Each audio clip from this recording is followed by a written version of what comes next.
Om Vakratunda Mahakaya Suryakoti Samaprabha Nirvignam Guru Medeva Sarvakaryeshu Sarvada Om Shri Mahaganapataye Namaha Om Shri Gurubhyo Namaha Harihi Om Sadashiva Samarambham Shankaracharya Madhyamam Asmadacharya Paryantam Vande Guru Paramparam Asmad Gurubhyo Namaha Shruti Smriti Purananam Karunalayam Namami Bhagavatpadam Shankaram Lokashankaram Shankaram Shankaracharyam Kesavam Badharayanam Sutra Bhashyakritau Vande Bhagavantau Punah Punah Ishvaro Gururatmeti Murti Bheda Vibhagine Vyoma Vatyapta Dehaya Dakshina Murtaye Namaha Shri Medha Dakshinamurti Swamine Namaha Om Sahana Vavatu Sahanau Bhunaktu Sahaviryam Karavavahai Tejasvinavadhitamastu ma vidvishavahai Om Shanti Shanti Shanti Harihi Om Shri Gurubhyo Namaha Harihi Om. Namaste once again to all of you. So we are seeing the discussion on Nididhyasana. As I told you from sloka 34 to 39, 6 slokas Adi Shankara deals with Nididhyasanam in this Atma Bodha text. And of that, I think last class we completed the verse 36. And he is giving all the material for doing Nididhyasanam. In what should we actually meditate upon? Or rather, to put it in Swami Paramarthananda's language, what should we meditate as? So when you say Aham Brahmasmi, what are all the aspects in that Aham you must include? Like Asangaha, Nirmalaha, Nityaha, all those things. We have seen those in the last 2-3 slokas. Now, sloka 37, he now takes that to the next step. And as we closed in the last class, question is how long this Nididhyasanam should be done. This will be the standard question everybody will have. Whenever we start anything, we want to know when it is going to end. If we have some guests at home, even though we may not ask them, but the question will be uppermost in our mind when these people will leave. Right?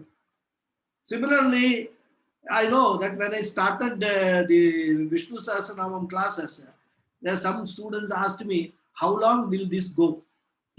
So I said, I don't know. As long as I am able to teach and as long as you are ready to listen, it will go. That's what I told him.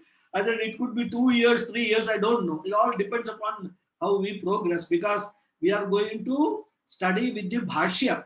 We are not just going to see the dictionary meaning of the words in Vishnu Sahasranam. So, like that, when anything is going to end will be a very common question in everybody's mind. When you say you have to do Nididhyasanam as a sadhana, the question will be, how long I have to do this Nididhyasanam? That Adi Shankara is answering in the 37th shloka. We will read.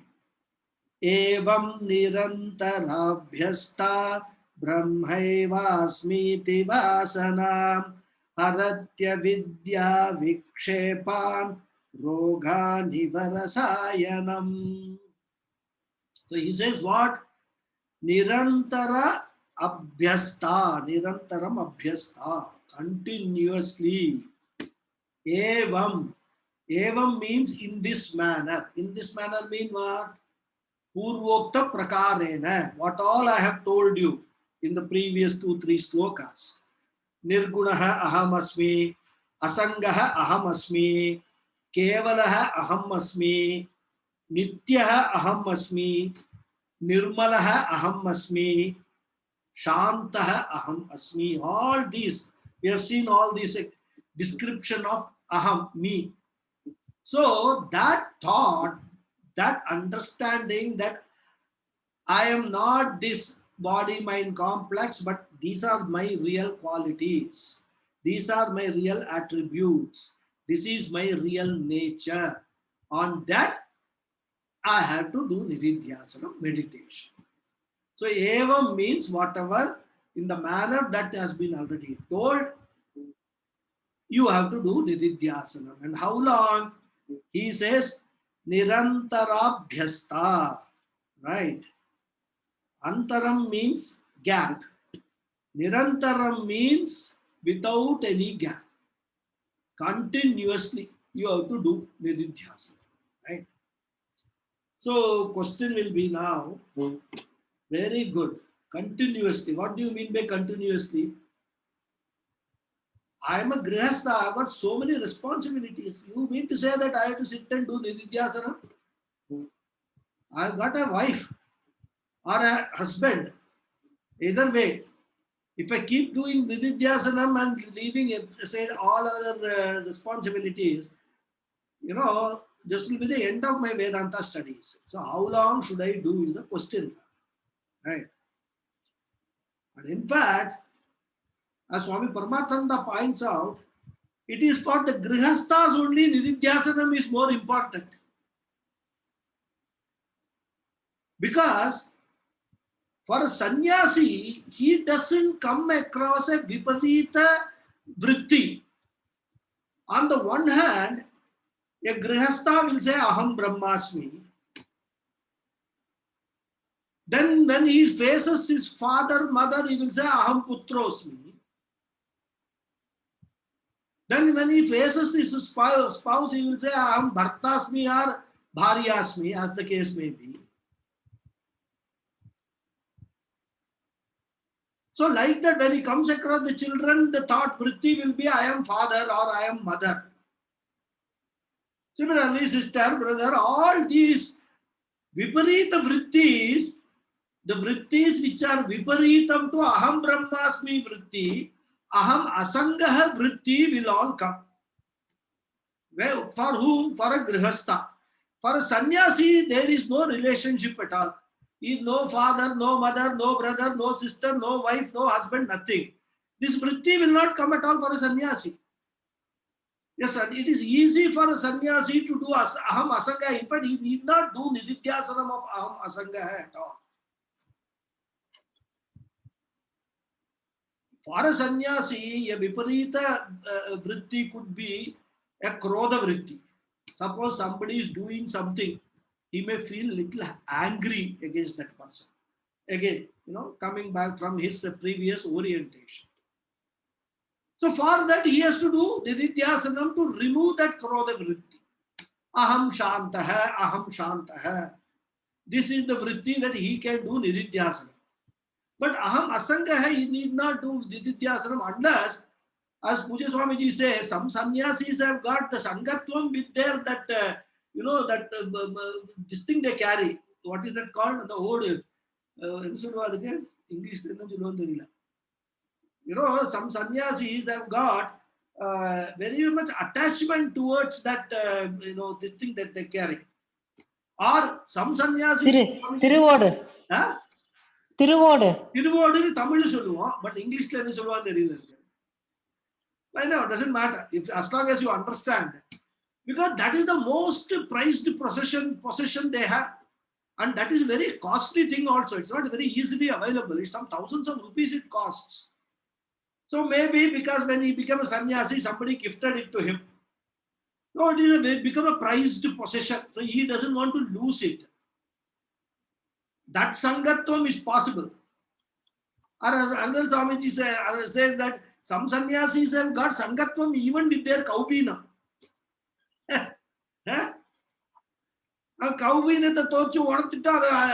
will be going on seeing whether it is safe or somebody has stolen it or not.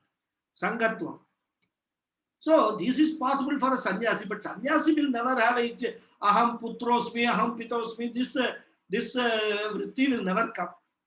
Whereas for a grihastha, this is the biggest problem for doing nididhyasana. You can attend classes, do the shravanam. You can discuss with one guru or 10 gurus and get all your doubts clarified in terms of mananam. You have doubtless knowledge, aham brahmasmi. How to do nididhyasanam? No guru can do nididhyasanam for you. Nobody else can do nididhyasanam. They can tell you what to do in nididhyasanam. You will have to do the nididhyasanam yourself. And when you start doing this, all these viparita vrittis will come. So, Swamiji says, it is most important, nididhyasanam is only most important for a grihastha. That is why, that being a grihastha jnani is a very tough job.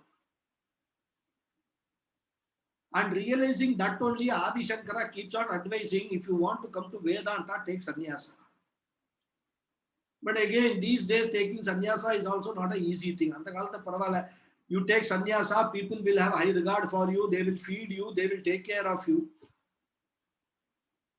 Today, if you take sannyasa and go for bhiksha, they will only give you what is there in the fridge. And nobody would have cooked by the time you go for bhiksha. Or today, these days and all, bhiksha is not voluntary. Bhiksha is by invitation bhiksha. Yeah. We invite the sannyasis for bhiksha in our home. And we will be cooking things for the sannyasi, which normally we will not also be eating. Every day we will just have a simple food. But when a sannyasi is coming to our house, there will be some 10-15 items we will prepare. And we will force that sannyasi to eat all that. Please have little more, please have little more. This is the problem. No? In fact, Puja Swamiji says a very interesting anecdote from his life. Apparently, he had gone to somebody's house for a bhiksha.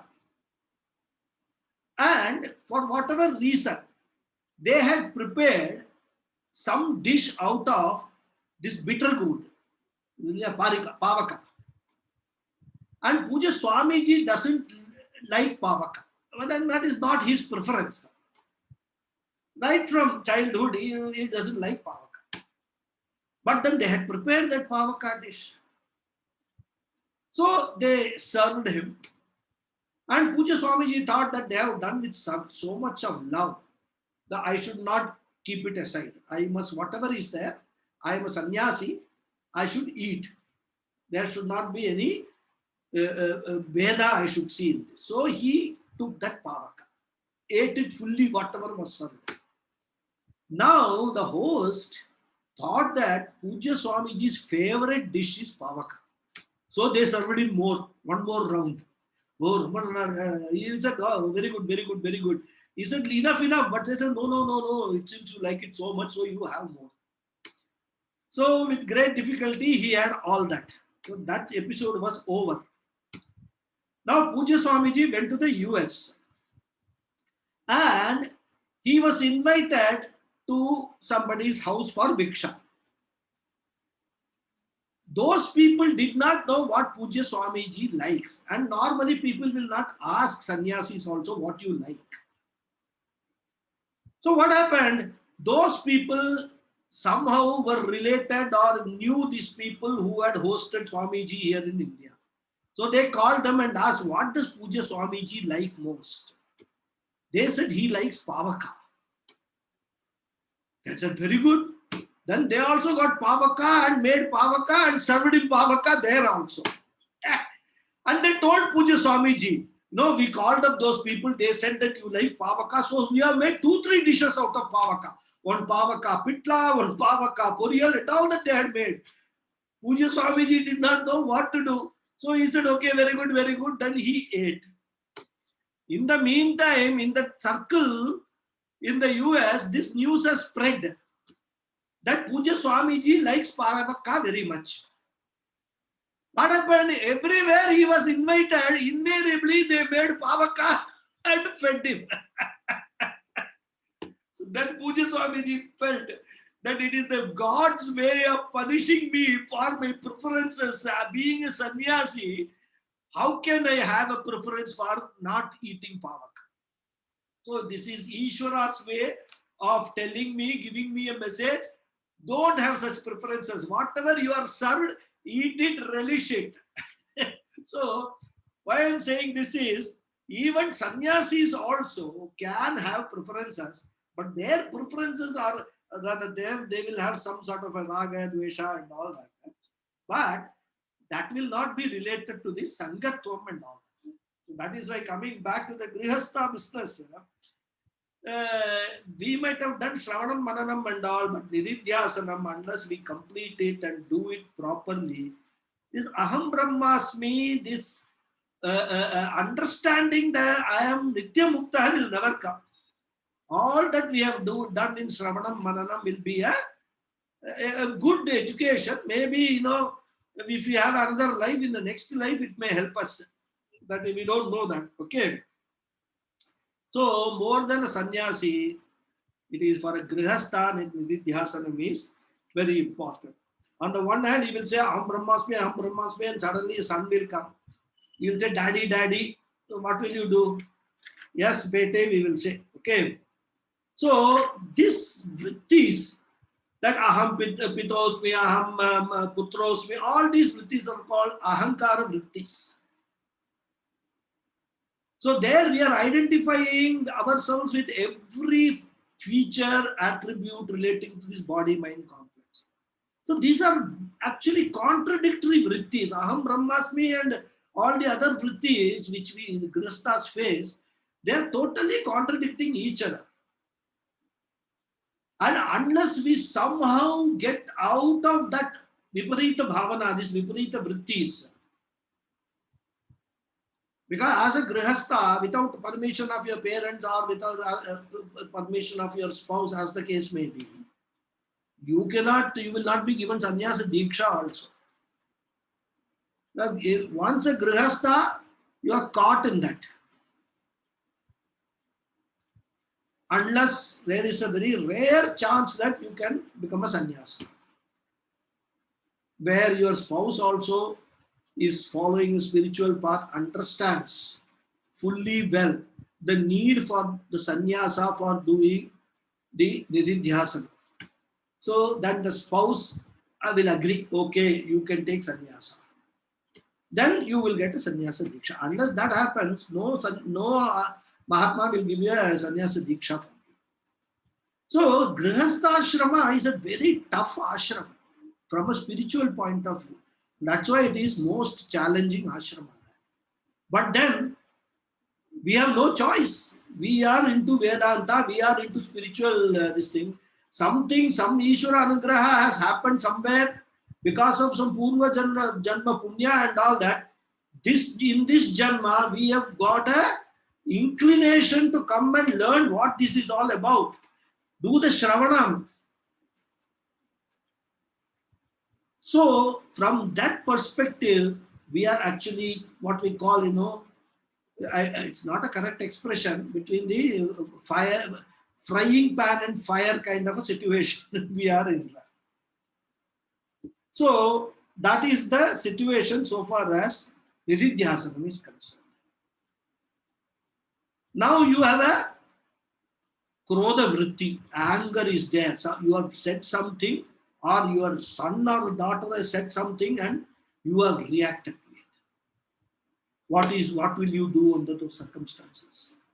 Swami Paramatmananda says, when that happens, immediately realize that you are angry. Go away from the scene. Don't react. Go and lock yourself in a room and sit down and do Nididhyasanam. Aham Shantosmi, Aham Shantosmi, Aham Shantosmi. Shanti, Shanti, Shanti. Do Nididhyasanam. Let it pass. Couple of hours, 2 hours, 3 hours. Let even couple of days pass. Try to control your reaction. Try to, meditate upon the opposite of anger, which is peace of mind. And then you go and you can again meet the same person who had actually provoked you this anger. Maybe because of his wrong behavior. That's why you got angry. You can tell him, you see, that day you said this thing or you behaved in this manner. In my view, behavior was not correct. However, it is for you to correct yourself. Because if you continue to behave in such manner, with me it is okay, But if you do the same behavior with other people, it may land you in trouble. Think it over, ponder over it, and see how you can change yourself. If you change yourself, it will be for your good. If you don't change yourself, take it for it will be not good for you. I am not. I am going to be okay either way. This is the way you approach, especially children. And these days, children, earlier they used to say if a child has become 20 years or 21 years old, he is elder and all. These days, even a 10-year-old child, you cannot say anything. It will, reply, or it will retort to whatever you tell the child. So the circumstances or occasions for us to react will be a lot more in today's world. And that is why this kind of nididhyasana becomes much more important. And between reaction and action, we can find a difference very easily from our tone itself. When we are reacting in an angry mood, our tone will be high. Whereas when we are advising in a very calm mind, we will speak softly. So observing our own tone of our voice, we can know whether we are speaking with anger or we are speaking with calm mind. A person with a calm mind will never shout. So all these small things we have to keep on observing about our own behavior. Because nididhyasanam is nothing to do with changing the world. We get angry if you actually observe very carefully and minutely. Why do we get angry? We get angry because most of the time we are trying to change somebody external. And the change is not happening, so that we feel that if the change happens, we will be happy. And when the change doesn't happen, then we get anger. Same thing, many times as people who have got very, this elderly parents living with us. Just ask yourself how many times we try to change the parents at their age. They are used to certain way of living, right or wrong. That's not a question. But we will tell them, you are doing this wrong, you have to change. The fellow is 80 years old and you are expecting him to change. And you being 50 or 60, you cannot change yourself. And you are giving advice to other people to change, especially your parents. And that's why most of these problems, between parents and children come up. And we get angry.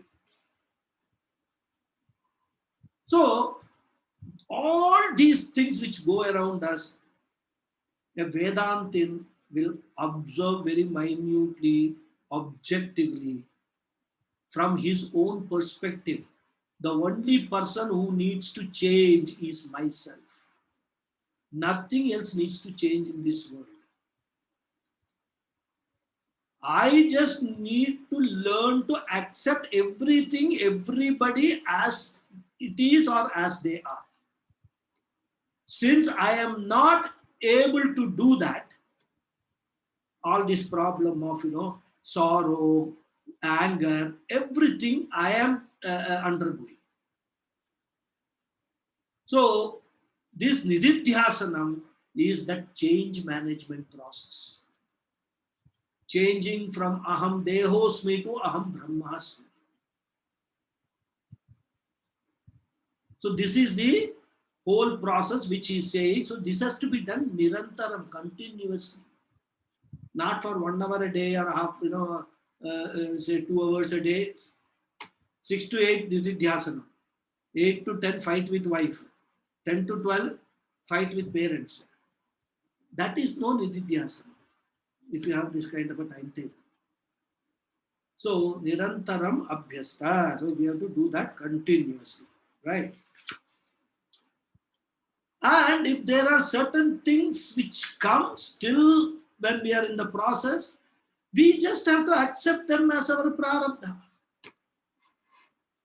Suppose the child is really misbehaving, you have tried to, give advice and all, it is not helping. Child is misbehaving. Or, parents are doing what they are used to do, they continue to do and irritate you. Or the spouse is doing things which, irritates you. You have to then accept it as your prarabdha. Now when you say aham brahmasmi, put a shield between you and your body mind complex. All this is happening in that we are outside the limit. That Lakshman Rekha, put a Lakshman Rekha. Don't allow those things to be cross that Lakshman Rekha. I am inside the Lakshman Rekha. The whole problem occurs because the Sita crossed the Lakshman Rekha. If that had not been there, there would have been no problem. So I have also to be within the Lakshman Rekha and accept everything that is coming outside the Lakshman Rekha as prarabdha. This prarabdha business is the most, crucial thing for us to, sort of console our mind, not to get agitated, not to get upset. It's a beautiful one. I mean, how do you accept everything when you've got a rational thinking capacity? Accept it as prarabdha. I can't change it, choiceless situation. So let me just live with it. That's okay. How long it is going to continue, let us see. Whether I win or the prarabdha wins, we will see. Prarabdha may be sitting now like all these farmers, on the highways. How long they are going to sit, let me see. Similarly, let prarabdha affect how long it is going to affect. Like that, if you, keep on telling yourself, it's also a part of the nididhyasana process. So there are so many ways and so many different methodologies that we can use for doing this nididhyasana abhyasa, right? And other thing is, whenever we say aham brahmasmi, we must be very careful. Aham brahma api asmi is not the nididhyasana. Aham brahma eva asmi is nididhyasana. I am so and so and so and I am also Brahma. That is not a nididhyasana at all. I am nothing else other than Brahman is nididhyasana. So that is another, that evakara is very, very important. Aham Brahma eva asmi, nothing else. That is another important point we must remember in doing nididhyasana. Right?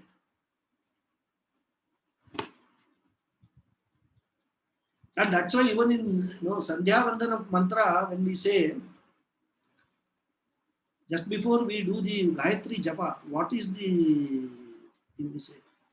Asau Aditya Brahma Brahmaiva Aham Asmi. Brahma Eva Aham Asmi. Tad Brahma. Adityam is Brahma. Tad Brahma Aham. And Aham Brahma Eva Asmi. Brahmaivaha Asmi. This is what we say every Sandhya Vandanam before Gayatri Japa. And in fact, if you are regularly doing Sandhya Vandanam and doing meditation on Gayatri Japam, as a Vedantin, convert that meditation into Nididhyasana. The very fact that you have come to Vedanta, all the Gayatri Japas that you have done in this Janma, previous Janma, paid off. It has brought you to this stage of Shravanam and Mananam.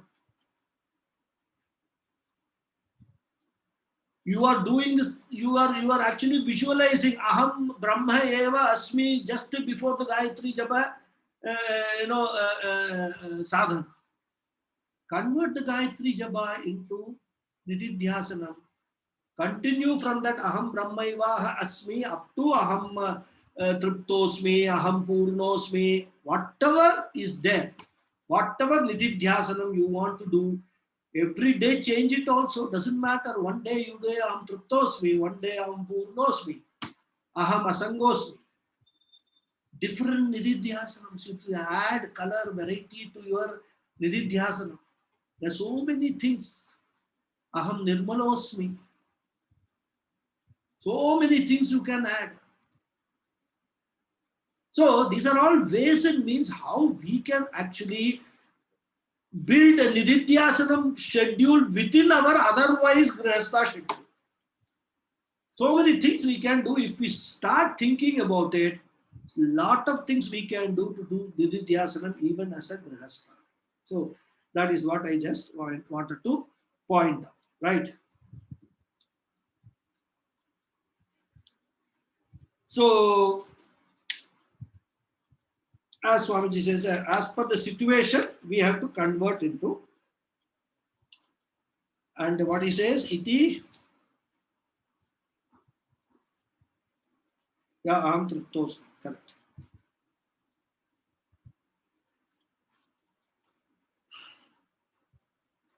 Yeah, he is a brahmaivaham, brahmaya eva asmi iti vasana, it says. Yeah, in the text. Swami Paramatanda points out that in some text the word bhavana is used. And he feels that the word bhavana is a better word than compared to vasana, right? Because this is used in Bhagavad Gita also. Nasti buddhihi ayuktasya na cha ayuktasya bhavana na cha abhavayatah shanti ashantasya kutasukha. Right, this is Bhagavad Gita. And also there is so bhavana is what is nididhyasana. Iti bhavayet, right? Harati, he says harati vidya. Where did it go? Yeah, harati avidya vikshepa. He says, right? So what is this? Nididhyasanam, as I keep on repeating, is not to make you experience Brahma. Nididhyasanam is to remove these vikshepa, that what is that projections or the adhyasa which we have taken upon ourselves, right? The avidya vikshepa. That's what he says. Avidya vikshepa. Harati, for removing or for destroying, right? So it is that viparita bhavana. So this avidya vikshepan, the avidya janya moha, delusion, avidya janya viparita pratyaya, to remove that. And in this pratyaya, very important point which Swamiji again and again emphasizes, there should be no pratyaya asking ourselves, when am I going to be liberated? When am I going to become a moksha purusha? We must not bring that pratyaya in. If you bring that pratyaya in, then you are back to samsara. A life of becoming. I am a samsari, I want to become a mukta purusha. And the moment you say, I want to become a mukta purusha, you are back to samsara. Because the reality is, I am nitya mukta. There is no question of my becoming mukta. I am already mukta, I don't know that. That's all. I need to understand by doing this nididhyasanam, my final understanding will be there is nothing called moksha. I am already mukta only. I am a free person only. Swarupataya aham mukta.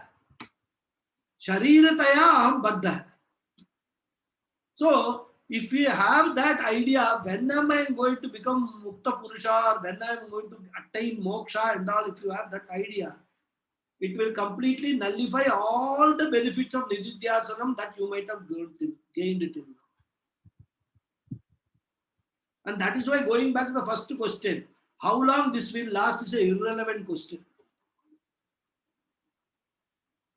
How long this will this will last? That question itself is pregnant with the idea that after that period I will become a Mukta Purusha. So that question itself is wrong. Similarly, this vritti also is wrong, right? So this all we must remember whenever we are doing nididhyasana. So avidya vikshepan harati, completely removes. And what is the example he gives? Roga nivarasayanam. A very simple example, very straightforward example. Rasayanam means a aushadhi, some medicine, right? So yata rogan rasayanam iva harati evam. Similarly, like a medicine completely removes the roga, the disease. Similarly, this nididhyasanam will also remove the avidyajanya vikshepa. All these, our viparita vrittis will get removed through this nididhyasana. But one more thing we must understand here very carefully. We have a disease, we take medicine or whatever, treatment for that. For some time after the treatment, even we have become well, we need to be very careful, isn't it? What we call, the recoupment or convalescence period. During that period, we have to be very, very careful because the disease can come back again. It happens in, I think, typhoid and all that. One has to be very, very careful. Jaundice for that matter. So, when after nididhyasanam also, when we actually are more or less, within inverted quotes, we can put got this aham brahmasmi vritti very clearly established in our subconscious. Still, for some time, we have to be very careful. Because any point in time, anything happening can actually throw the whole thing, like we throw the bath water. So, for a period till that complete nishta comes in Aham Brahmasmi, full nishta, nothing can shake my belief or my understanding. Nothing can shake my Aham Brahmasmi understanding, my real nature. Till we reach that, we have to be careful in all our dealings with the other people, in our dealings with all our vyavaharas with the vyavaharika jagat. We just have to be careful. So even in nididhyasanam, you have a first stage where you do the nididhyasanam for such time that this aham brahmasmi vritti becomes strong and quite what to say founded in your psyche.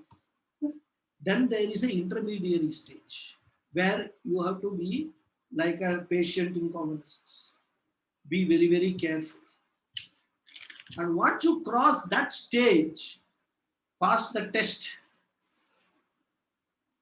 by observing your own reaction or your own responses. I wouldn't even use the word reaction, your own responses to everything that is happening around. Compare it with your earlier responses, which were in the form of reactions. So the reactions which were there have now become responses. How successful you have been in converting your special relationships into general relationships. How successful you have been in getting that samatma bhavana, sarvatma bhavana, equanimity of the mind under any situations. How successful you have been. Keep on testing every day. Ask yourself. And whenever there is something happening, otherwise, immediately there should be siren in your mind. Danger signal, hey, stop. This is not the way I, should respond or react. Let me do more nididhyasana. So till that viparita bhavana, that orientation, past orientation, viparyaya completely goes away, Nitidhyasanam has to be done. Very, very careful, right? That's why it says, Dhyayato Vishayan Pumsah, right? Also, Rasavarjam Rasopyasya Param Drishtva Nivartate, second chapter Gita.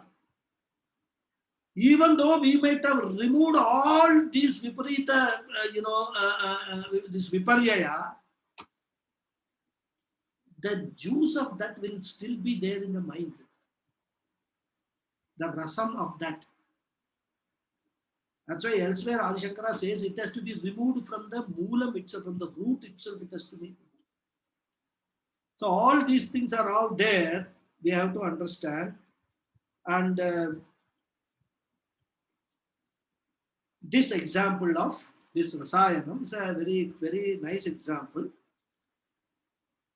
And as Puja Swamiji says, there are so many examples given in all these, many of the slokas, most of them. And Swamiji says these examples, and in fact, Atma Bodha itself is a very good text for Nididhyasana. He says if you memorize this text,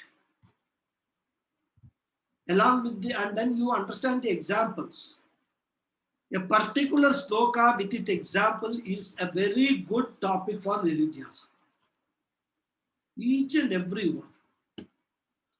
So similarly, this also is a very good, what I can say, material for Nididhyasanam. We can meditate on that continuously, and then we can assimilate this bhavana. Aham Brahmos, Aham Brahmaiha, Aham Brahmaeva Asmi. This bhavana we can assimilate. Okay. So that was the 37th sloka. Now in 38th sloka, Adi Shankara is dealing with some of the processes involved in the Nididhyasana. We must be little careful in understanding these processes, because as I said, Nididhyasanam is not only a practice sitting in some place and then closing your mind and doing meditation. That may be the starting point. In the beginning, you may require that. You may require to, for some time, to exclude yourself from all the transactions in the Vyavaharika Samsara, Vyavaharika Prapancha. Have a very minimum interaction with the world, with the people around you. Anything which is distracting you from your pursuit, avoid that. That is in the initial stages very, very important.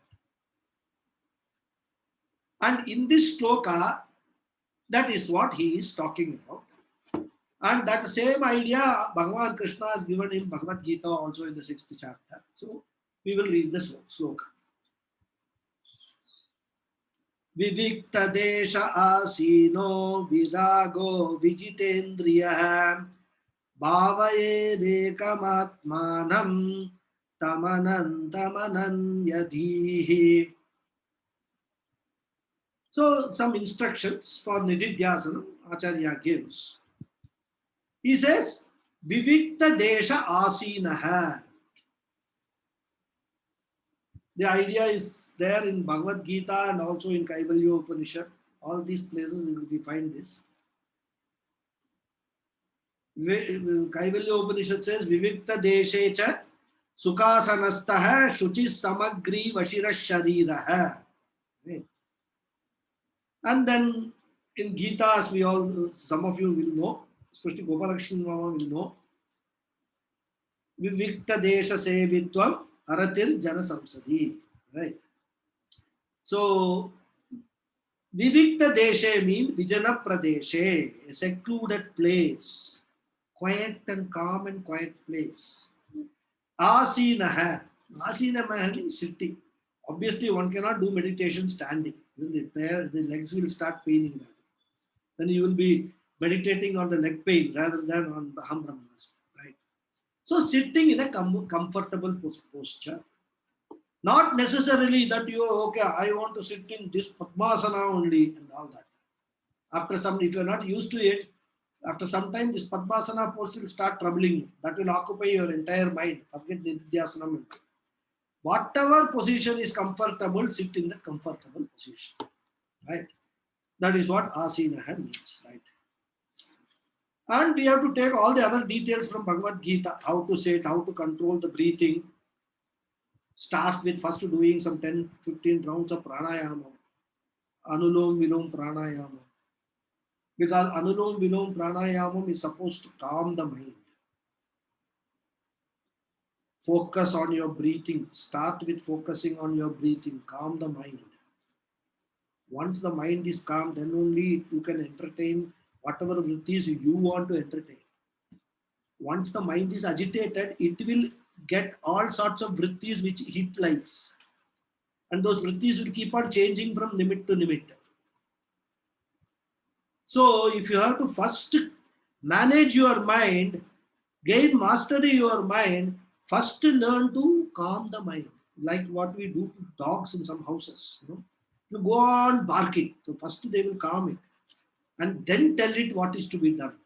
Otherwise, if the dog is agitated because some guest has come or something, whatever you tell the dog, it will not go, it will not listen. So like that, in first stage in any meditation, not necessarily nididhyasana, any meditation, calm the mind first, because you are going to focus on one object of meditation, or in the case of nididhyasana, a particular thought, vritti. Right? So we can take all that from Bhagavad Gita, and then Vijita Indriyaha. Vijitani Dasha Indriyani Yena Saha. Right? That is the samasa for Vijitendriya. So the body discipline, mind discipline, Indriya discipline, all this should be there. You can't sit in Nididhyasana and start scratching your head. Keep on, right? Can't do that. Or just, there are some people, they can't sit quiet for more than a few seconds. They will keep on doing like this. In the class you can see, in actual class, not here. Here I can't see. But they will go on doing, or they will get up and then sit down. All those things, they can't sit quiet for some time. First challenge is ability to sit quiet for some time is the first challenge in any meditation. We have to, that is why that Vijitendriya, you have to win over all your Indriyas. All their usual chestas, you have to make them stop doing those chestas. Right? Next is Viragaha. Vijitendriya, you can take it from all your Indriyas. Then Viragaha, you can take it for the mind, disciplining the mind. Right? Any raga, attachment and all, remove it from the mind. Because once raga comes, then krodha, bhayam, everything will follow. Isn't it? Because they all go together. This is a very good college group. Raga, krodha, bhayam and all that. They always go together. The moment raga comes, you can expect krodha and bhayam to follow. Either krodha or bhayam or both.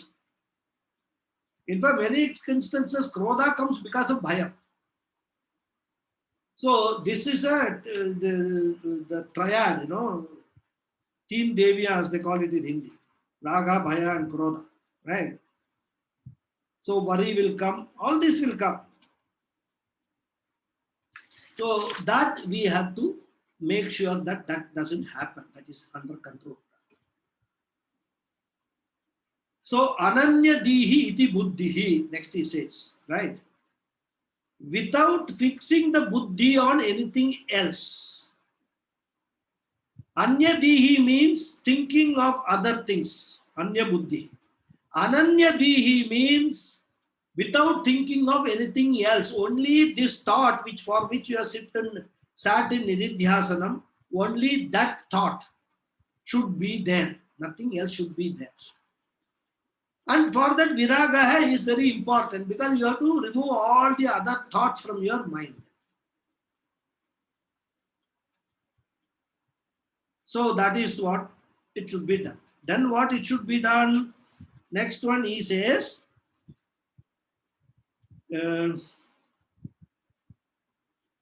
ekam atmanam bhavayet. Ekam atmanam tam. Okay, ekam atmanam tam atmanam bhavayet. Ekam atmanam bhavayet, right? So this bhavet, again, he uses here again, earlier he used the word vasana, now he is using the word bhavana, bhavet, right? So that is why I think there's a reason why Swami Paramatmananda feels that that vasana should be replaced with bhavana. Not vasana is not the right word. Maybe in some text while copying and all that, many times it happens. And doesn't matter. I mean, vasana also is not wrong. But bhavana is a better word, that's all. Okay. So the verb bhavayet means what? Nididhyasayet. So one should meditate upon the Atma, the Param Atmanam, Nirgunam, Nischalam, Nityam, Nirmalamadhi, you can say, right? Jagat Adhishtana Bhutam, Bhavayet, meditate upon. Aham Purna hai, Aham Tripta hai, all these are meditations, right? I don't worry about anything. I know so many things are happening which are not right, but I am not related to those things. They are happening outside my purview. Let everything happen according to its own prarabdha. That has already been decided long ago. Whether it is happening to my body-mind complex or happening to anybody else's body-mind complex, let it happen according to the prarabdha. I will accept everything. I don't know the future. But whatever is the future, I will accept it and welcome it. And whatever I can change, I will try to change through peaceful means, not through violent means. And if it doesn't change, I will accept that situation also, that it is not possible to change. If it changes also, it is okay. If it doesn't change also, it is okay. This is the change we have to bring in our own attitude, our own responses, our own thinking, our own understanding.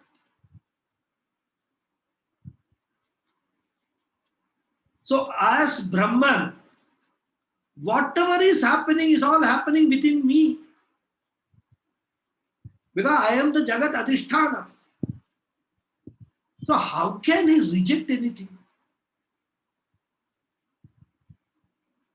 Isn't it? I am actually blessing whatever is happening, right, wrong, everything. I am the one which is blessing.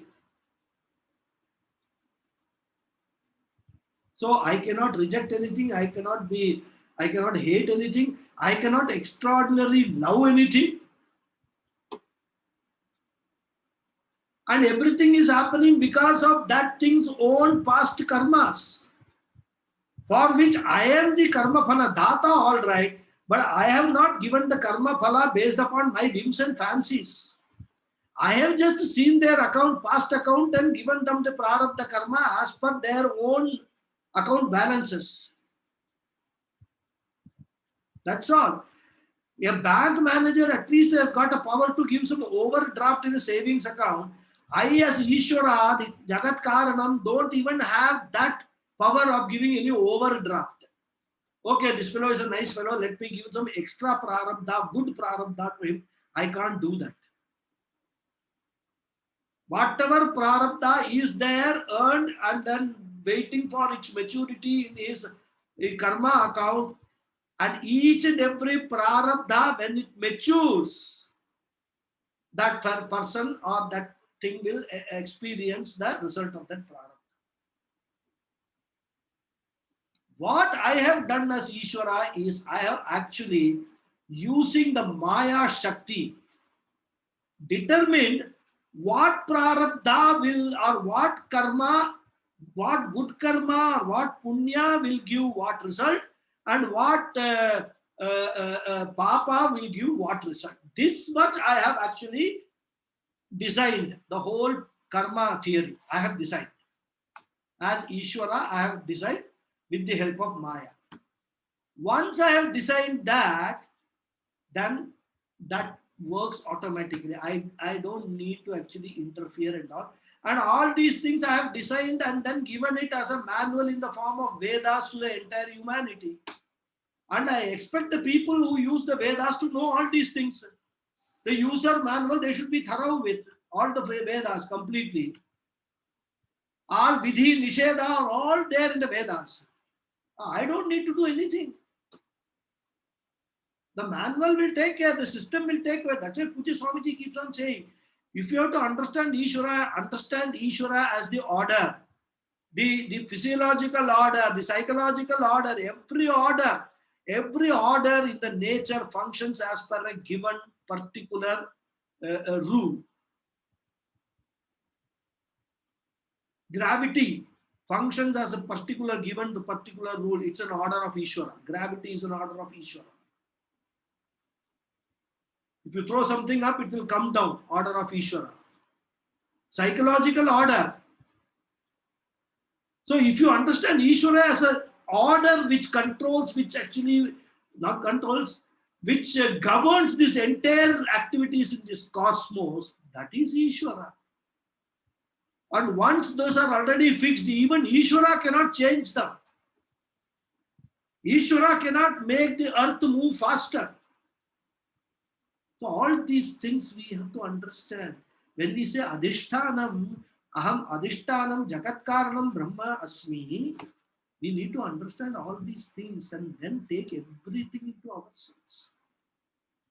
That is the real understanding, real Nishta as Aham Brahmasmi. That is where we have to reach in our understanding, in removing this past orientation, this Viparita Bhavana, this Viparyaya.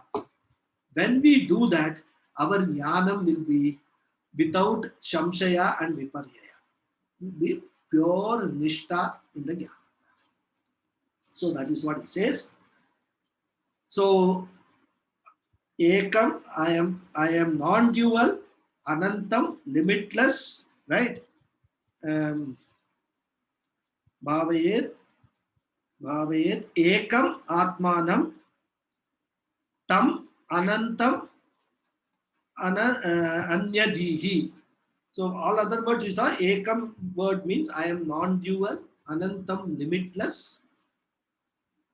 All these are all the way sit and do the Nididhyasana. So iti Atmanam Bhavaye.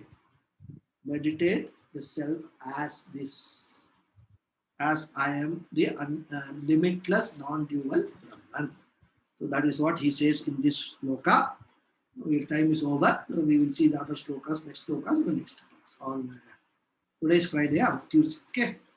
Om Purnamadav Purnamidam Purnat Purnamudachyate Purnasya Purnamadhaya Purnameva Vasishyate. Om Shanti Shanti Shanti. Harihi Om Shri Gurubhyo Namaha. Harihi Om. Thank you very much. Any questions? Any doubts? No. Thank you, Mama. Namaskaram. Namaskaram. Nige Gopalakshmi Mama illayo? Illa, Kano. Kano. Okay. Right now then, we will close and then Tuesday pakla. Okay, Mama. Thank you. Thank you.